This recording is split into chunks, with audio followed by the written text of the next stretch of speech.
Hey everybody, how you doing? It's AJ with the Red Cross here in Eastern PA. We are at our Eastern Pennsylvania training conference at Moravian College all weekend long. And today, this afternoon, one of the courses that's being offered is how to drive an emergency response vehicle. Of course, these are the vehicles that you're going to see on site whenever there's some type of a disaster or an emergency that the Red Cross is responding to. With me, I have Chris Dunshot. He's actually the disaster cycle specialist here in the Lehigh Valley. So, Chris, talk to people about what this thing is. Yeah, sure. So let's get like a big image here of. I'm gonna flip this around so you get a better look at it. So this is what's called our next generation ERV. So an ERV is our emergency response vehicle for the Red Cross. These are the brand new ones. We got this out from Pittsburgh to show all 200 of our conference attendees this weekend. And because we need to start training people on how to drive and use these new ERVs. Not sure when we're going to get one in this area. It's probably within the next year or two. Well, we got one of the key people, to help to make that happen. Yeah. Watching right now. Good. Gregory Smith is watching the Awesome. Facebook Live right now. Our awesome fearless RDO here in Eastern PA. But this next gen ERV, it's a beautiful ERV. These go out on our disaster responses, whether it's fires to floods to any kind of disaster, response to provide that disaster relief with our volunteer disaster action teams. Let's stop. It looks cool on the outside, yeah, but I think we should go inside you think so? and get one of our experts, volunteers, to talk about it. I don't know if we should because it's supposed to be just for folks who No, attend the conference. let's go inside. Let's All definitely right. go All right. So inside. we're gonna go inside and have a look and see what's inside this vehicle. So of course we have some of the folks who are taking the training today, and with us we have John, who is actually the instructor today for this course. So John, tell us a little bit about this particular emergency response vehicle. A lot of thought has gone back into this. They had thousands of people working on new ways of safety ways, new ways of being able to access information or access the equipment and things around. These doors now are locked, so they cannot go all the way around. And like little bases, go back, get out of the way. However, as soon as you put them back down, they lock themselves. The other door will not swing. This has been a danger in some of them because the wind would catch them and come around and hit you. But also, these have serving windows that are on a lower level, much larger serving windows. And if this were to go all the way back around, it would hit the windows. Step inside here. All right. We have a lot of serving, a lot of storage area. in here. And this is something that we didn't have on the previous models of response vehicles. Not as much storage as there is in this one. Every other ERV had a little different arrangement. Some had more, some had less, but nothing like this. So there's plenty of storage room in here on both sides. Before we only had it on one side, as usually.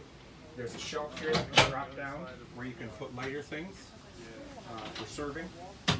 And would you typically also pull that out if, let's say, you were going to set up a laptop and talk to clients, or is there a different configuration for that? Probably if you were with clients, you would have them come in, and that's where one of these things come in very handy here. You can drop this. Let's open up these. Drop down a shelf, which can be used for our Cambros for putting food on. Okay. If you have clients in the back, simply put something to make it a little more comfortable. Okay. Strap Padding. in so it can't be taken away.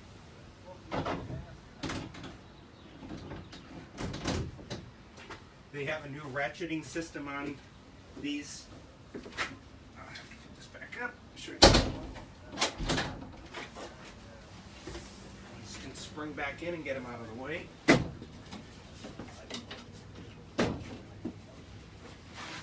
Used to have to use straps on these. Now these are built in. You can pull them out, ratchet them back. And they store themselves. You don't have straps all over the back of the rig. Okay. Previously, there was only You just swing around here. Previously, there was only one seat in the back of the IRF, so you were really limited on how much you could, or if you could use it for transporting people. Now we have two. These can be moved around Oh, wow. in serving. Okay. They can be hit in 45. If you have clients in the back, you can turn them around and speak to the clients back there. It's Excellent. only safe in this position to ride forward. Okay. So we can have two people back here. Some interesting things. This front board here is actually a dry erase board. Okay. They have a new ratcheting system here to be able to hook straps in. This will hold a lot of weight. They also have Cambro hangers here for our beverage hanger or beverage containers, rather than having to strap them in the front where they. So that's pretty much what we have in front here. It's air conditioned, much better than the old one. It can run on shore power. It's a lot easier to drive than the other one. Now, do you have any idea as to how many of these are currently in service? This gentleman might be able to tell you how many. We have a celebrity guest. Yeah, Mr. Fred, come on up. Fred. Join us We're for on the. Facebook Live with our Eastern PA Red Cross Yep. Facebook account. Yep, and we're So- talking about this new emergency response vehicle. So, do you have any idea, Fred, as to how many we have nationwide? I had to count at one time. I'm not sure where they are now. We're probably between around 100 to 150 right now. Okay.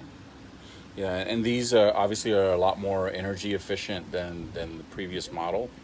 I would think so. A lot more slim, a lot easier to drive. Are there any differences in the configuration of the like the cockpit for the driver? Has that been designed differently in any way? Or? It's quite a bit different. It takes a whole different sequence to turn it on now. To provide it has an inverter, Okay. so we can have plugs in the back. That was not on most of the units we previously had. So there's a sequence of turning the whole next gen IRV on, where you have to do it in a proper order to make sure that everything fires up correctly.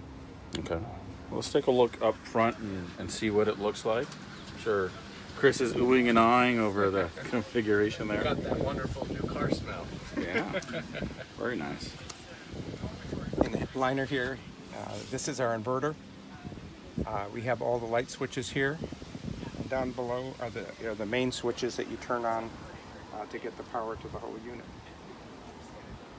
It can be run on a shoreline, or you can park it and run it at a higher, what's the word? Higher RPMs. Yeah. Higher capacity. Yeah. So it revs it up to keep the power on it going. It'll run for, depending on how old the battery is, up to 45 minutes on just battery, but the air conditioning wouldn't work in that. You have to have it running for that. Got it. Yep. So for those of you who are just joining on with us now, what we've been doing is actually taking a tour of one of the newer emergency response vehicles. This model is actually brought out from Pittsburgh earlier today to be part of our training conference this weekend here at Moravian College. So a lot of our staff and volunteers, they're learning all about these newer vehicles that are being added onto our fleet. We're also training with regards to just maneuvering even some of the older vehicles in our fleet. If you actually look off in the distance there, we actually have one of our older emergency response vehicles. And it's equally important to be able to drive both. As Fred had mentioned and John had mentioned, there are differences with regards to the maneuverability and the functionality of both. But odds are that right now, the older vehicle will probably be a lot more available at our chapters. So it's important to be able to teach our drivers to use both. Because if they go out on deployment, they could find themselves driving either or. So we just wanted to give you guys a quick peek as to some of the activity that's going on right now at our training conference. As we mentioned before, our conference is going on all weekend long. through Monday, where we're doing all sorts of simulations and classes. I actually just walked out of a really good class just now, where we were doing a poverty simulation and talking about some of the challenges that lower income families face day to day, and how we can relate to some of the challenges that they have, understanding some of the decision making that goes into place when families are faced with balancing a budget with limited resources. So a lot of great classes going on this weekend. We have some courses going on as well with regards to sheltering and other operations. So we're really excited about this weekend. We're really thankful for the partnership with Moravian College, who have so graciously allowed us to use their facilities to make this conference happen. We've got some great folks from all over our region and even outside of our region who are participating in this weekend's conference. I actually just met a gentleman from our greater New York region as well, and is really excited about being here. Some of his team is going to be joining us tomorrow. So we'll continue bringing you some updates as to what's going on this weekend as part of our conference. Hope you guys are able to check those out as the weekend goes along. Talk to you later.